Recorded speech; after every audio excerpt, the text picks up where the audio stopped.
Hello दोस्तों, नमस्ते, प्रणाम। मैं ललिता मिश्रा अपने यूट्यूब चैनल पे आप सबका स्वागत करती हूँ। आप सबको एक चुटकुला नाच के सुनाऊंगी। अच्छा लगे तो कमेंट में ज़रूर बताना, भरपूर सपोर्ट करना। वीडियो को लाइक शेयर, चैनल को सब्सक्राइब कर देना। जब रेलिया गर्दा उड़ावे तब सुधिया बालम के आवे। जब रेलिया गर्दा उड़ावे तब सुधिया बालम के आवे। जब रेलिया गर्दा उड़ावे तब सुधिया बालम के आवे।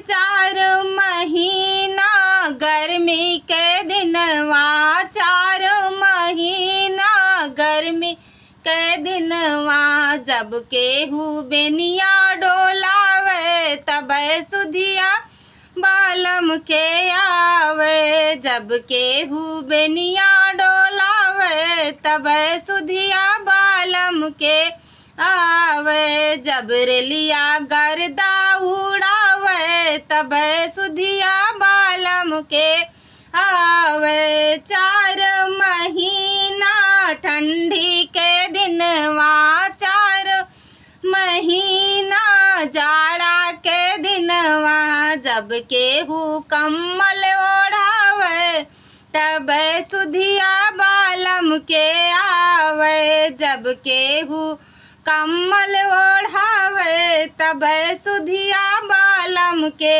आवे। जब रेलिया गर्दा उड़ावे तब सुधिया बालम के आवे।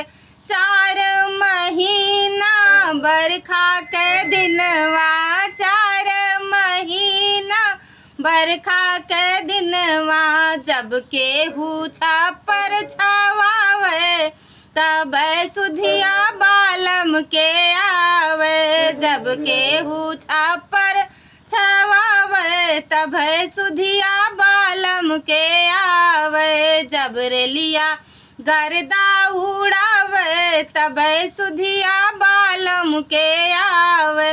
धन्यवाद दोस्तों, अच्छा लगे तो कमेंट में ज़रूर बताना।